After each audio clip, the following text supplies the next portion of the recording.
Okay, first of all, I just want to say, hey, ladies. Hey, thank you so much for being here. And thank you to all of you. We're gonna do this panel a little differently, so I hope you're ready to ride a little edge with me. So I'm not gonna be moderating this panel, I'm just gonna be facilitating it, so it's gonna be a conversation between all of us on this topic. So this topic is leading with fierce grace, women in leadership.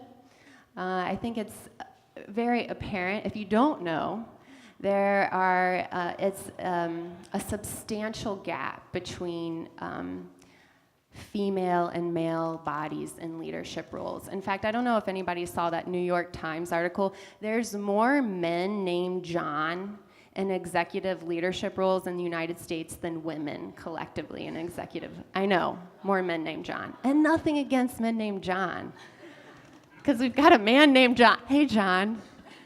Yeah, we love men named John. It is a challenge out there. So we wanna go into this topic a little bit more. So what we're gonna do is invite my sisters to just kind of drop us into the essence of your experience in leadership and your work, and just give us like a concise essence of who you are, your transmission, if you will. And then we're going to lead something with all of you. So be feeling in, be listening, receiving their transmission, and then we'll have a conversation. So my ladies, whoever would like to start. How about you, Gaby? Would that be okay? Just share the transmission, your experience. I think I pass it on because I just had a real emotional moment. So I'm processing this, and I'm still here, but I would like to pass it on. Yeah. So I'm going to invite you all just to stand up for a moment. And as you're standing up, just begin to breathe into your hips. You want to have really relaxed, nice knees, so get them really soft and just bend them a little. And taking really deep breaths right down here. So take inhale up. And as you exhale, relax your jaw and just, yeah. Take another deep inhale, relax your knees and just exhale. And don't be afraid to let out a sound. Let some sound come out. From the base of your body, let your sound fall. And now with your next breath, see if you can just even get a slight arousal. Allowing that breath to just touch the base of your body and feel that touch of arousal. Yeah. And relax here. Enjoy this breathing into the base of your body. And now with the next breath, breathing up into your heart. And allow your heart to be aroused. Feel arousal in your heart. And exhale, release the sound. How does it feel when your heart is aroused? And one more breath all the way up to the top of your head. And breathe in and feeling the top of your head begin to be aroused. Your thoughts, your ideas stimulated by your own life force energy, your sexual energy, your sensual energy. This energy that gives creation force, life force to everything. So just feeling that arousal, bring it all the way back down and feel your feet. Drop down into your feet. One big inhale, and we're all gonna make a sound on the exhale.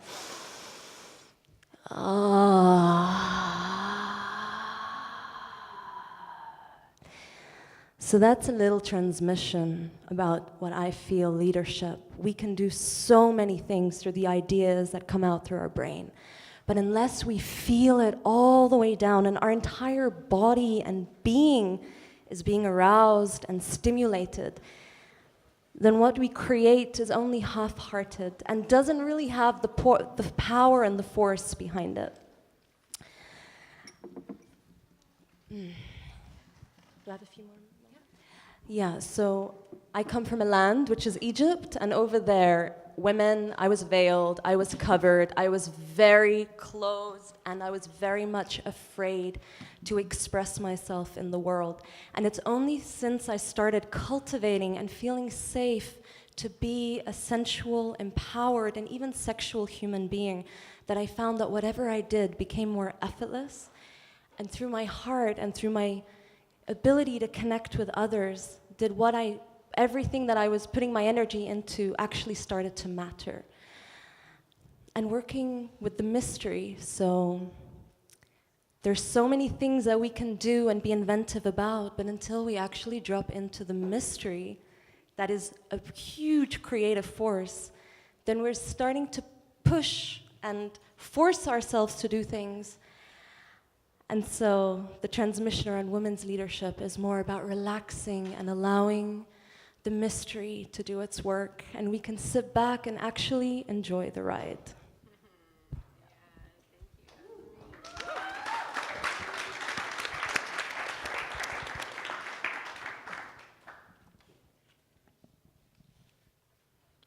Thank you, Jasmeen. That was beautiful. I really appreciated that. And I think so did many people in the room.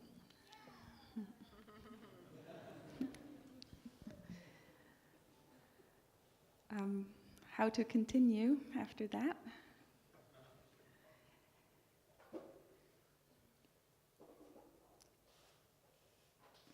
My name is Jenny, and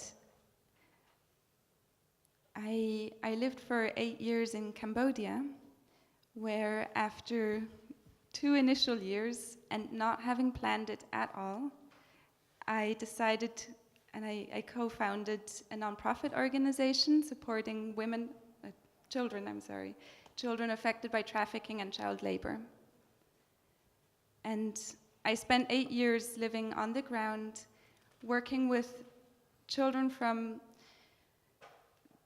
some of the most difficult backgrounds, and having experienced a lot of trauma and ongoing difficult home lives, working in that context in a society that is still very patriarchal and traditional in many ways, conservative, where as a young woman, in order to even be able to found an NGO there, as a young, unmarried woman,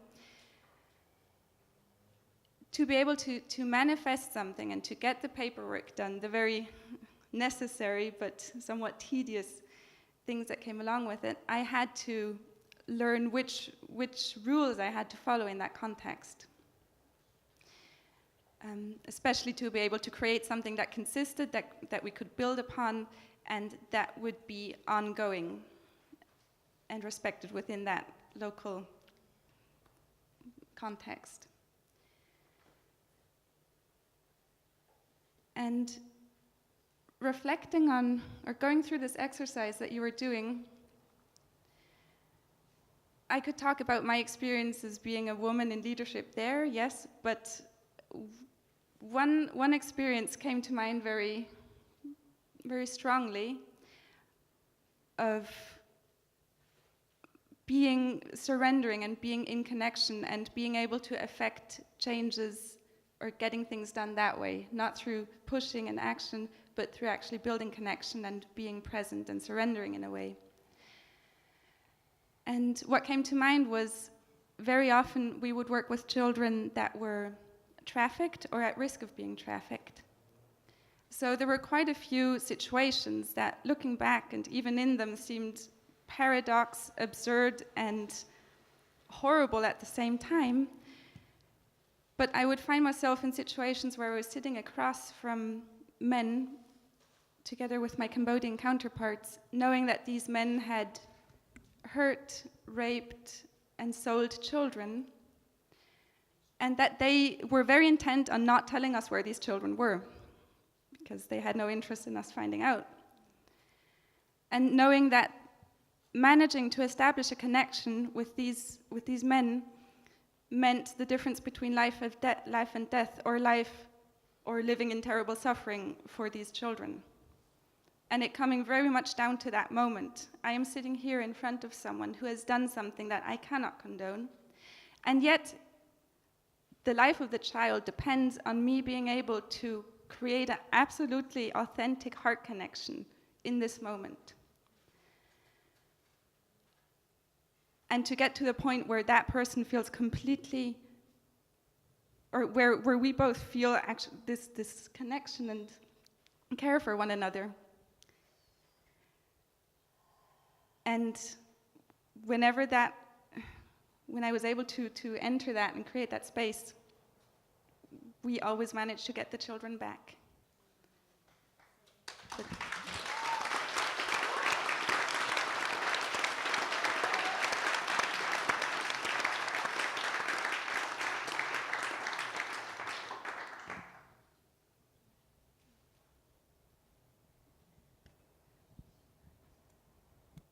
Hi, my name is Tanja. I'm co-founder of Philia, and so Philia is a program that is aiming to empower women, and the core component, so to say, is a peer coaching program. And Philia was really born out of our own needs. So me and my co-founder Nicole, we were both for a long time interested in personal development and had done like a lot of coaching programs, seen therapists, done mentoring, but we felt there's something missing for us. And that was really to have an ongoing practice with someone who's there for us on an ongoing basis and in a way hold us accountable for our goals and for achieving them and for really sticking to that in our work. And so we basically came up with this program where we would coach each other every week and give each other 20 minutes time and also discuss other materials, insights in the remaining 20 minutes of that 1 hour that we took every week. And after some time we realized that it really had a profound impact on our life on 3 different levels. The first was really that all the personal development suddenly worked much easier because we were really following through with what we wanted to do. And the second thing that came more surprising to us was that the program really helped us to understand interpersonal relations and communications on a much deeper level. Because if you have this ongoing, not debate, but ongoing development together with a friend, and you open up to such a deep level, and you help the person to you hold space for a person again and again, and you give feedback to each other. You really develop a very deep and profound connection and understand like what actions and communication styles help you to actually get closer to the person and help the person to open up, and how to really hold space for the person, what kind of behaviors draw you away from the person. And so we turned all that, what we had learned, into a program that ever since we've been teaching to women, I can say across the globe. So we have women on 4 different continents in 14 different countries. And I would say what kind of differentiates us from a lot of programs here in Germany or in the US is that we're not just working with women who are like us in the same position, but also with women, for example, in Afghanistan and Nigeria, that have a very different background. And to really, it really made us learn a lot about the cultural context that women are in and what impact that has on the life choices and the kind of leadership that's possible or even desirable for them. And yeah, the last point that basically developed out of the program, apart from personal development and communication skills, is really to have this community of women that are all have a very similar mindset, because they've all incorporated the same values and the same way of being there for each other.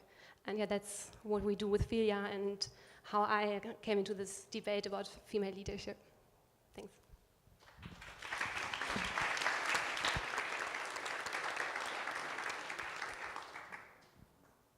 So I guess it's on me now. So my name is Gaby Haiber, and I think when we talk about female or feminine leadership, I'm here to represent the organization FemQ, and it's basically the same like what's happening here. We initiate summits, and we try to keep the communication really lively about what it is to lead in a feminine way and in a masculine way. And it's not so much based on gender, it's way more based on the qualities of compassion, deep listening, inclusivity, and for me also like slowing down and becoming more quiet, less talking. And also very, very personal for me, a very important point is like being in our bodies. What we had like, I was really, really happy to encounter that here, that all the speakers were talking about embodiment, and I felt like they really meant embodiment. So I'm really, I feel really blessed to be here. And why I'm sitting here, I think this is maybe an example of leadership in general that I haven't really chosen that. I mean, of course I choose everything. I wouldn't be here without, but it's like being open to what comes at you. And I never intended to, I want to be speaker or panelist at the Purpose Summit, although I really, really feel honored that I am. I guess I've been put in leadership positions all over my life, and in a way I always wondered. And maybe it's just because being me is my way of being a leader. I don't know if this makes sense. It's more about not what do I have to do, the 5 steps to become a good leader, or it's connecting more and more with myself and with my inner truth and presencing it, being it. I don't know if this makes sense, but so that's why I feel I've like the fact side, that's maybe one that as well. I'm a coach, consultant, trainer, facilitator, personal development, but also business and life coachings. And as I said, I'm team member of the FemQ organization, femq.org. And I've also been a senior leader a long time for an US-based nonprofit facilitating leadership trainings on conscious activism. That was really also a heart-based thing for me. So, and I'm based in Berlin, and I'm supported by my beloved man here that brought me into this emotional state before before I came up on stage here. So thank you. Thank you.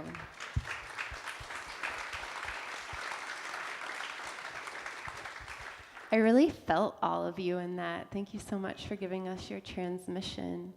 So now we're going to mix it up, and we're going to invite everybody, don't move yet. We're going to come into groups of 4, and you're each going to have 1 minute, and we're going to do it up here on stage as well. And you're going to have 1 minute to really to just drop into your experience with this conversation, women in leadership. How has that shown up for you? Is it relevant at all? I have like a million questions. Feminine shadow, feminine qualities, masculine qualities, our beloved men out there, how do we represent? I mean, there's so much juice to this topic. So in your group of 4, you'll each have 1 minute, so please listen for the bell, deeply listen so that each of you can share. And then there will be a synthesizer who comes with a point of inquiry or just a dropped-in point to this discussion.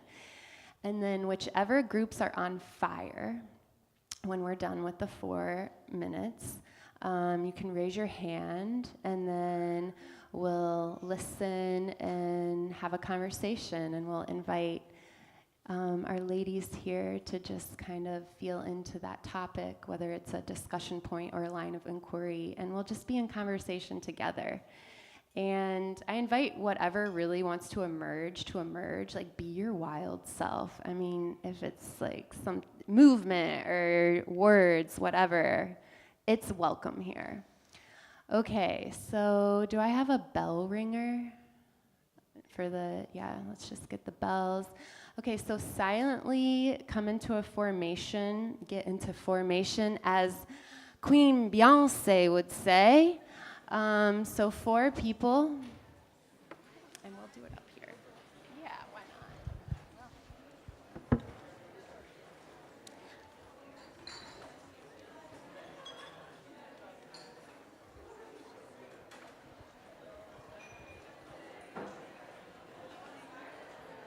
not? Okay, and we're gonna begin now. So first person, shortest hair, let's make it easy. Shortest hair, begin.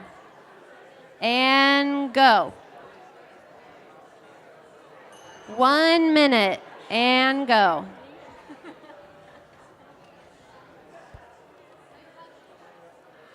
Thanks for being open to switching it up just to get more audience interaction. Okay, because they have been listening all day. I know. So it's like really full ahead and all that.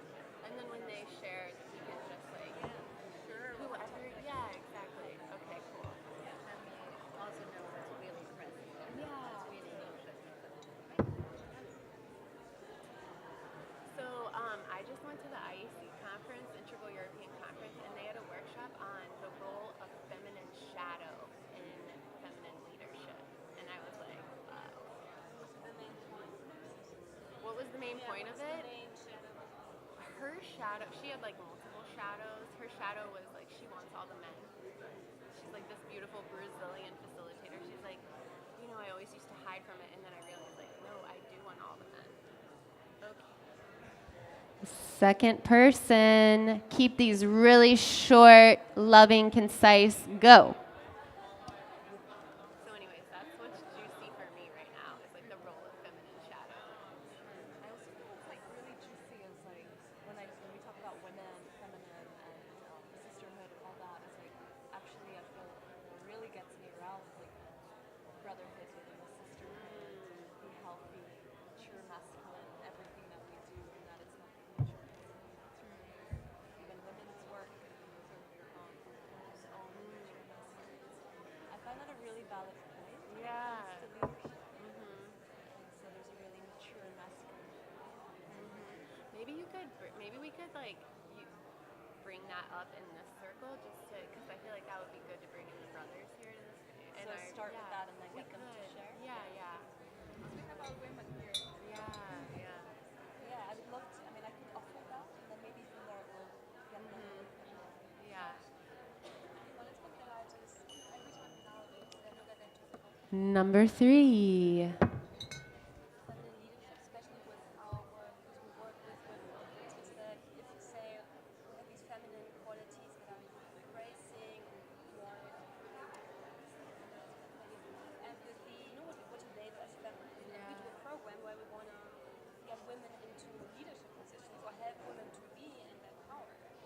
And you don't, at least we don't we want to push those qualities the most, but more to sometimes also stand up and be like more assertive and more things that you can actually put more in the masculine box. So like, well, so what am I doing? Am I doing feminine leadership program? No, I'm doing a leadership program for women and sometimes need more masculine traits to come to that world that's currently out there the way it is. Because organizations just work that way. So that's kind of like this. I feel like those two are combined, really, like the conversation of how the masculine shows up in the feminine leadership. Number 4. And if that really is the term, right? Masculine and feminine. Because also when we're talking about purpose-driven work, my sense is that there might be quite a lot of overlap between what we understand as purpose-driven work or conscious action and behavior in the world compared to then the more traditional, conventional systems, be that men or women acting in them.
Hello, hello, hello. Welcome back. Finishing up. Take that final, not your final breath, please. No one take their final breath. Do not take your final breath. But do take a breath.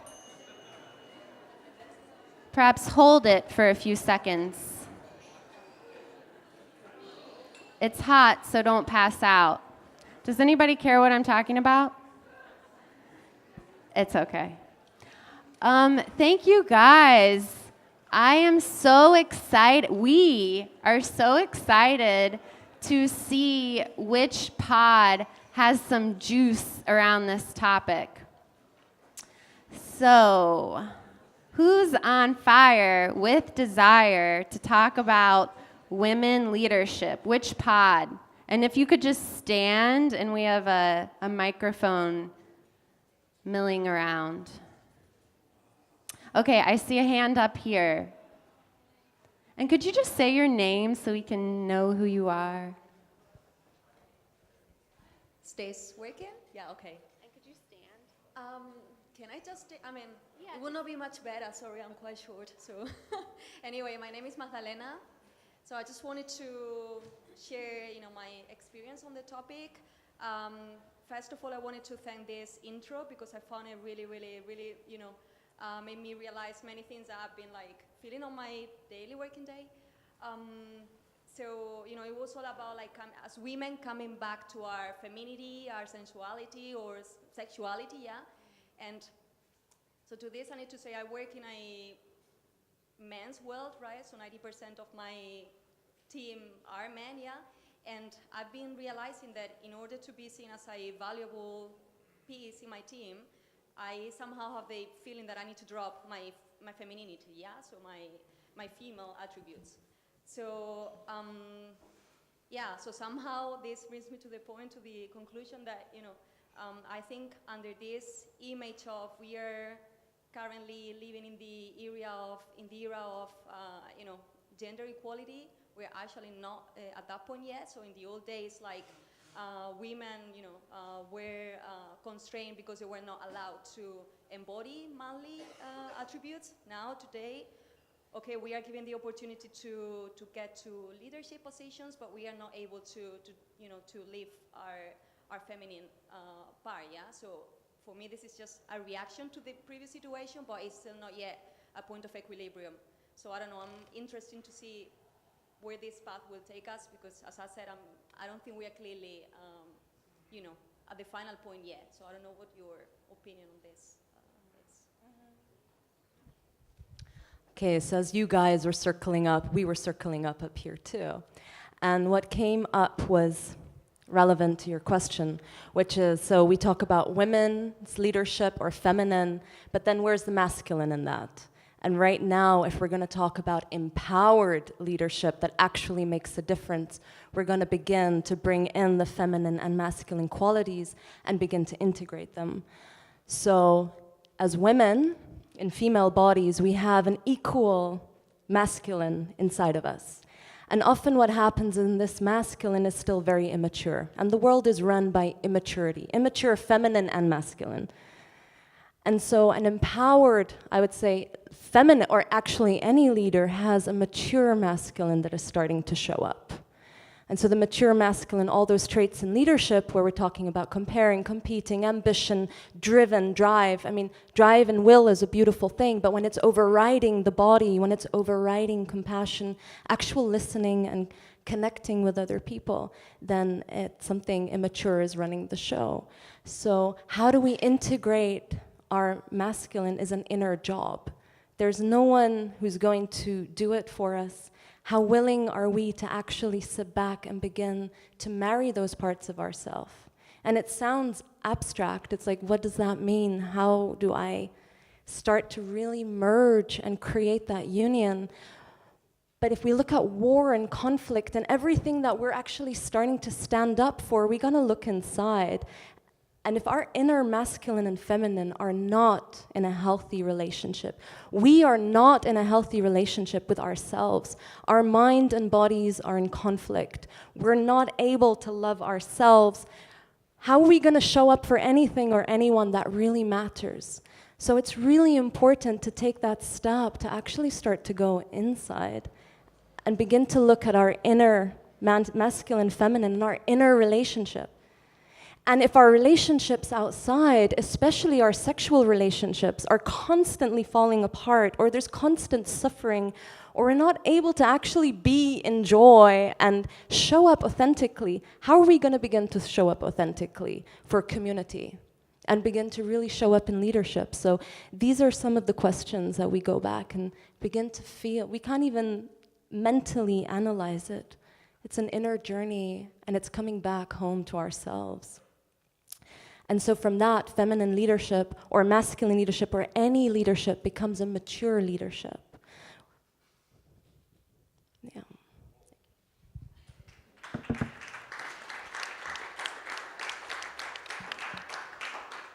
Tanja, would you like to share just about your program, because you had a similar experience? Yeah.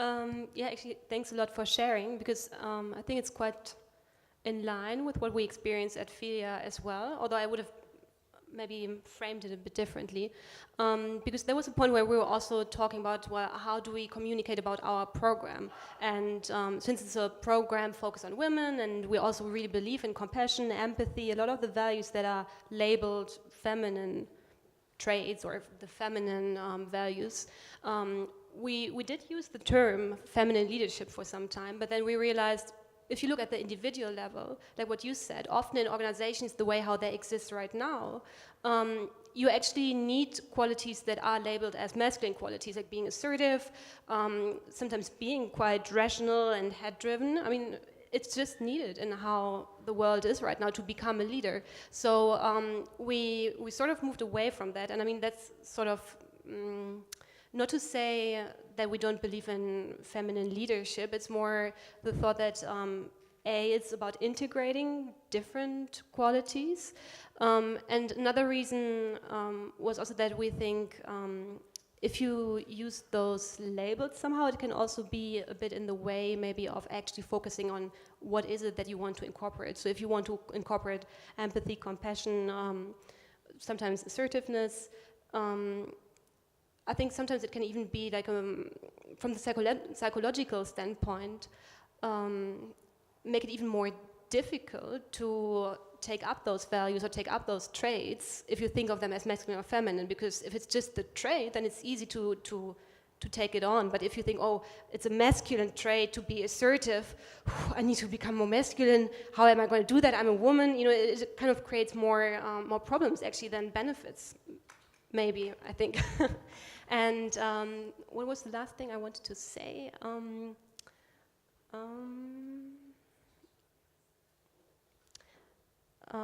Well, I leave it there and give the word to the two remaining ladies. If there, yeah.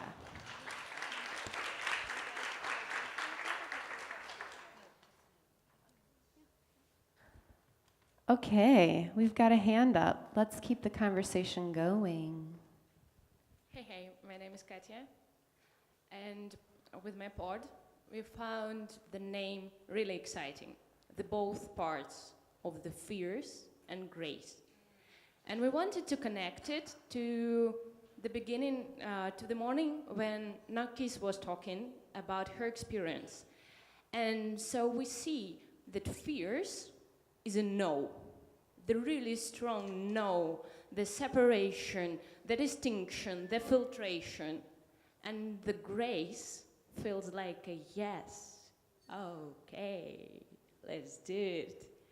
So, lovely title. Thank you.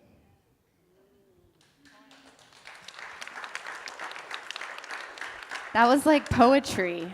Thank you. Thank you for sharing. Let's speak on fierce grace.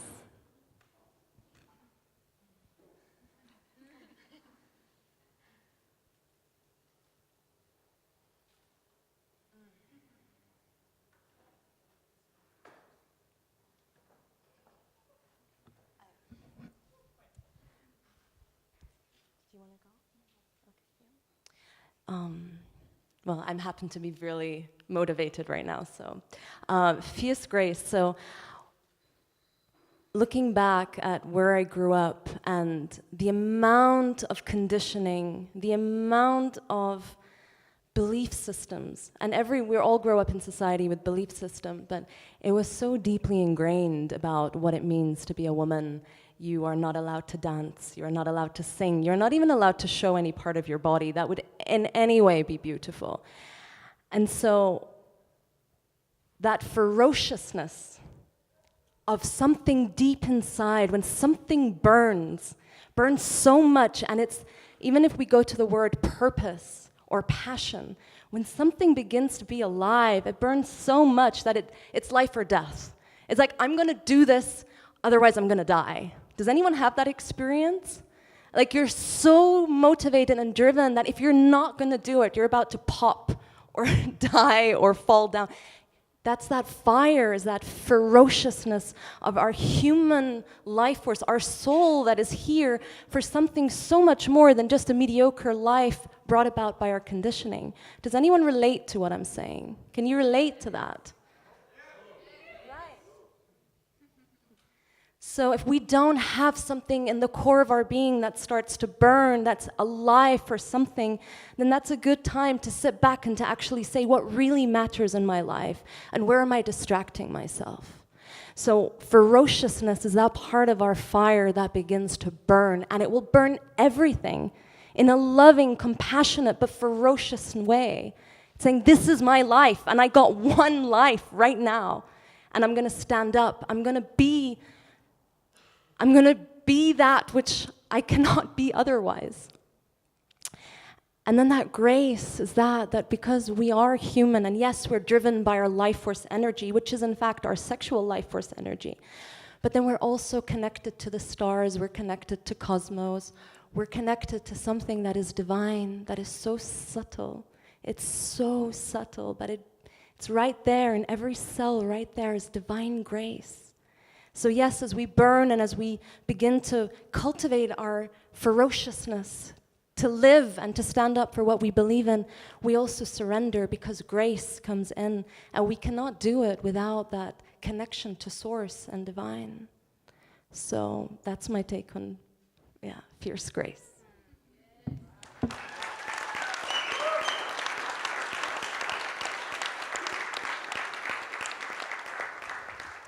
The poetry keeps coming. Thank you, Yazzie. Okay, let's hear more. Thank you, over here. Oh, this guy in front. Oh, I think I saw him first. And then we'll get to you back there. Yeah, thank you. It's very beautiful to see you and hear you talk. And I had a conversation with my sisters here, and you know what hits me hard is that you are blessed to be able to show that sensitivity and embodiment of how you feel. You see, I was in the army, and I was in Afghanistan too, and in Iraq, and all those places, they taught me not to connect to myself and who I am. So, and that's how I was raised too. So what I'm trying to say is that it's a new time, and you are ladies like yourself are blessed to be in the position and have a big responsibility for making this transition now. Because for me, it's not too late, but it's difficult to go that deep. But I think what I'm hearing you talk, I can see that this is very impressive.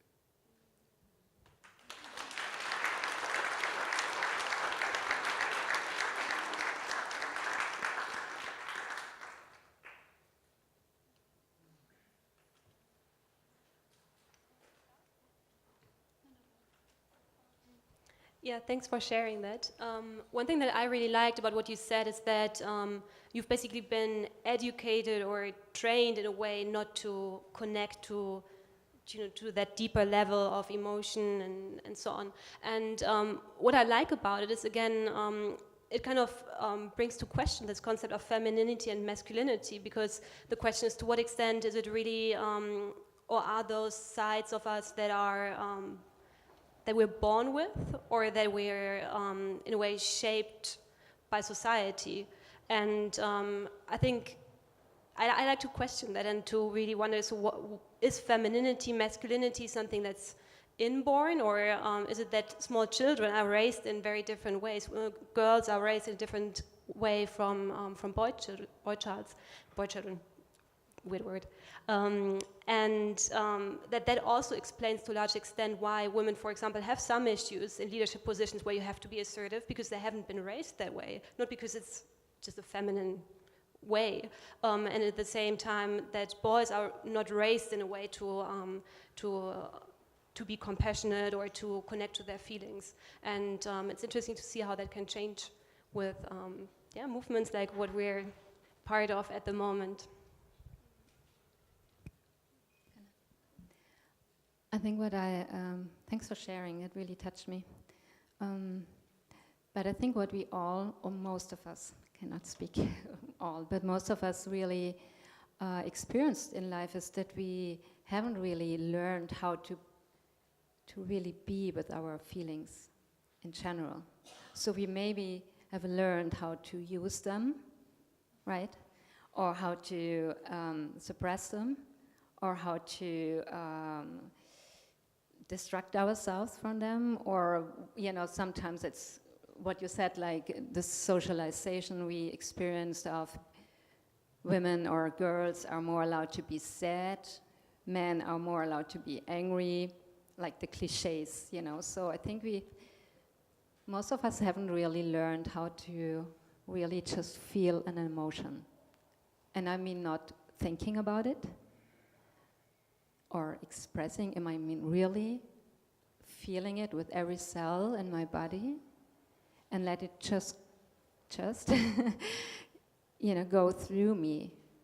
So what we all experience, and I'm sure all, that we have suppressed or emotions are in us that we've not learned to express or be with it. And it's not so much about the expression, it's more about the being with it.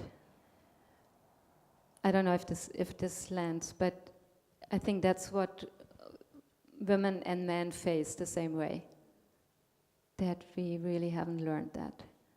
So and if I'm not inhabiting my whole body, if parts of my body, if I go there, they feel numb, right, or totally contracted, I'm not fully experiencing a feeling, an emotion. And I think we all have that. Their numbness, their parts we don't like to feel, but the emotions we feel in our body, it's not in our brain. So if we learn to really be with that in every cell and spread it out, it can go through, and it can be really powerful to be with that emotions then. And I think that applies to all of human beings. So, but thanks for sharing what you said. Yeah.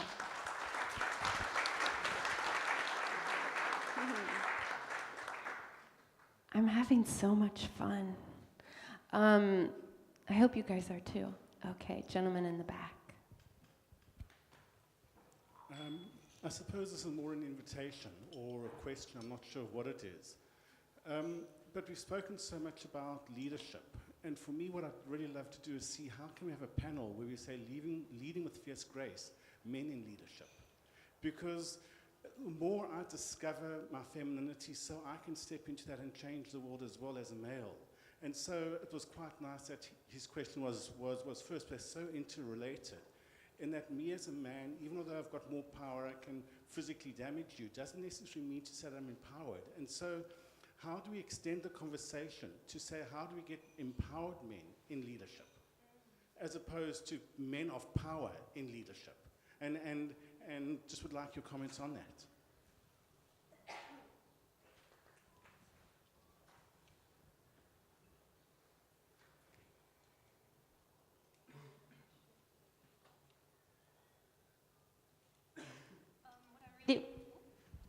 I think now it's working, yeah. I just really like that play with words, because I think it's quite profound to be in power versus to be empowered, because being empowered is something that actually you have to feel from inside and really live. Whereas being in power can also, I mean, just happen through the structure you're born in or something like that. So I think it's a very interesting point, and I think something that I'm also going to take away from this conference. Thanks. Did you want to go? I was reminded of some of the men that we work with, because we quite consciously decided to work not only with women or girls, but to create almost a bit of a laboratory, yes, within that very difficult context, but also to see how can we live this as an example. Can we do it? And if so, how? Because of course it's not easy. And I think one of the things we have learned is it very much matters who is there, who is ready and wants to participate in this experiment and work as part of this group. And within that context, as I said, that it was very patriarchal, we found that sometimes it was one of the most important things to live a different type of leadership was actually for our men to do that, for our male staff members to behave quite differently from what the generally more macho behaviors that were expected of them were, where they would encounter over and over a lot of ridicule and anger and aggression directed towards them for not participating, for not perpetuating. And how humbled, and I'm just reminded as I hear you of how humbled I am to see them stand there, non-participating in that and modeling a different type of behavior, and how tremendously courageous that actually is. And then how through that continuously happening, gradually the mockery we saw decrease, and a very slow and deep sense of disbelief and then respect, and eventually even behavior change started happening.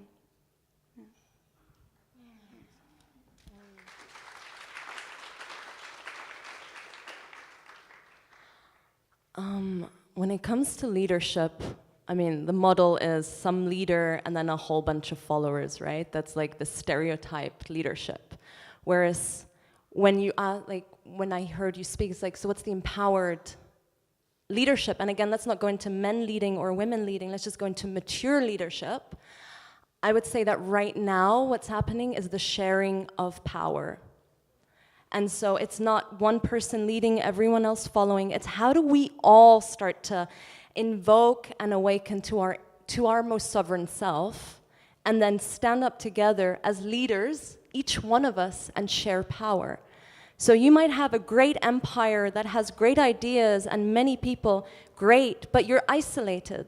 So how do we get together and begin to share power? And that for me is a model of incredible maturity, because it takes a lot of maturity to be able to stand next to someone else and actually say, I want to share power with you, I want to share power with you and with you. And the only model I've seen that so far is actually with the International School of Temple Arts, and tomorrow there's going to be more speakers, and some of the facilitators are here because it's a model of sharing power. It's not, I'm the head and you all follow, but actually, how do we come together and inspire and support each other in our humanity, in our vulnerability? We can't always have our shit together. Sometimes we're not. Sometimes we're vulnerable. Sometimes we don't know.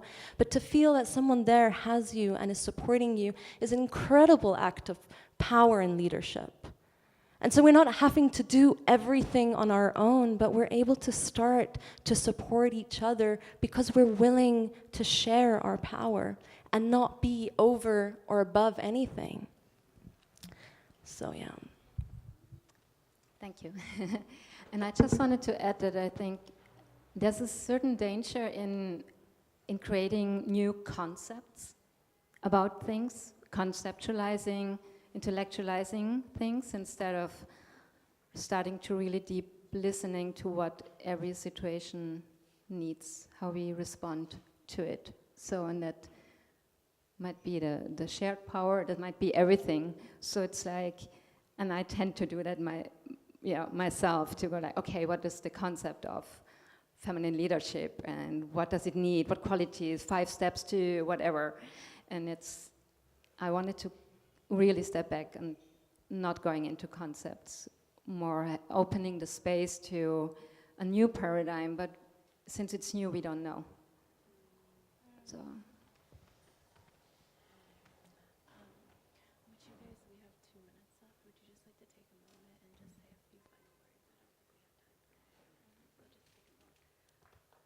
Okay, we're going to just take a moment and drop in, and we'll just have our ladies up here share some final words. Thank you so much for everything you shared and dropped into as well. So we'll just take one moment, drop in, and then share.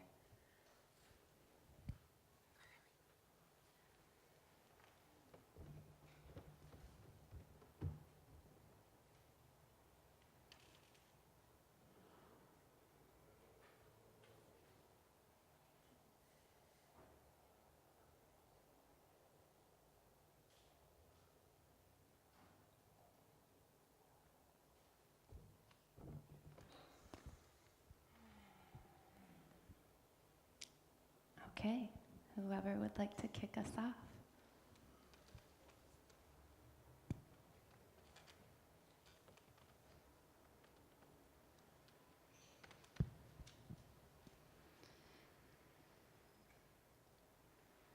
Gaby, you spoke about it's new and we don't know, right? If I remember correctly. And that was quite present for me as well, that this seems to be a topic that has so many questions, so much, and also a lot of baggage, preconceived notions attached. I think it's something that's very active and alive and unfolding, and we don't know. And to me, it's connected to a lot of vulnerability, or the courage to be in vulnerability, and that is maybe a contribution that that I can make.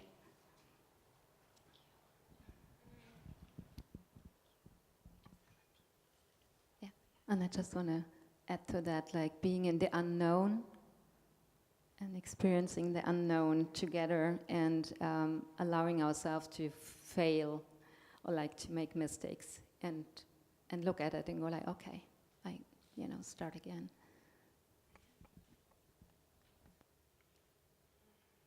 What I really liked about the discussion was really the contribution of the men, because I think often when we talk about feminine leadership or women in leadership positions, often we forget that we have to really embrace all these different aspects to it, all these different perspectives, and that it's not a game that we women have to fight and to get up there or have to push now feminine leadership onto others, but that's really going to be a discussion where everybody should be taken serious, and where we should really talk on eye level on how to reach a place where things are more in balance than they are right now. The word that comes to mind is tribe and belonging, and that more and more we start to reach out, and the more our hearts open, the more we are together with tribe, and the more things begin to flourish. So that's the word, is tribe, is belonging to groups of people and actually feeling safe there, feeling like you're heard, like you have a place. And that's, for me, the most precious thing of all. Like, everything can be created, but if there's not a sense of joy and ecstasy and yumminess that comes along with that, then what's the point? So that's my last note, tribe. Okay, don't go anywhere yet, because we have a treat, a spontaneous treat emerging in the mystery. Because there was such an attraction to leading with fierce grace, I would like to invite my beloved sister and co-creator and just a rock in this world to share the song that actually inspired the title, and we can all sing along with her. So do you guys want to be a part of that? Yeah. All right. So welcome Carly, the lead organizer of the summit, to share the song that inspired this.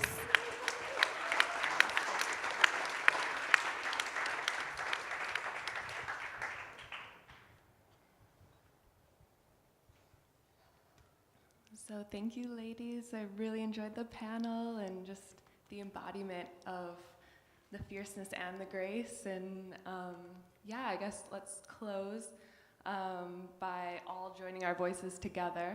And I was really touched what you said, Gaby, about really just feeling and being with the emotion within us. And so as we sing, I invite you to close your eyes, and we'll do call and response. And just don't worry about how it sounds, but I just really invite you to feel whatever is in the moment as we sing. So call and response, I'll sing a line, and then you guys repeat it. We are the warrior movement of peace. We are the warrior movement of peace. We are the power of... We are the power of spirit embraced. We are the power of spirit embraced. We are accepting the blessings from every direction. We are accepting the blessings of every direction. We are students of a fierce grace.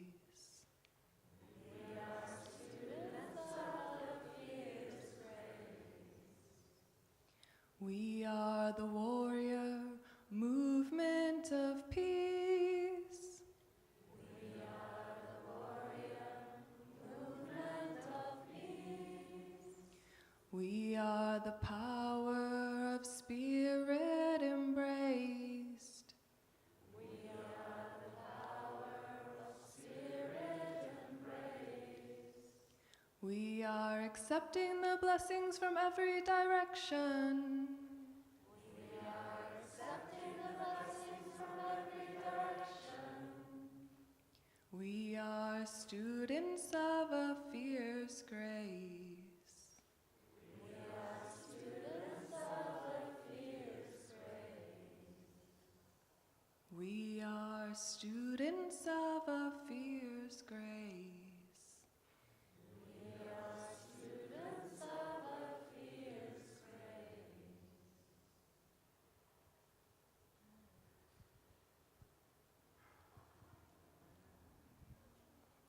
Wow, thank you so much, Carly.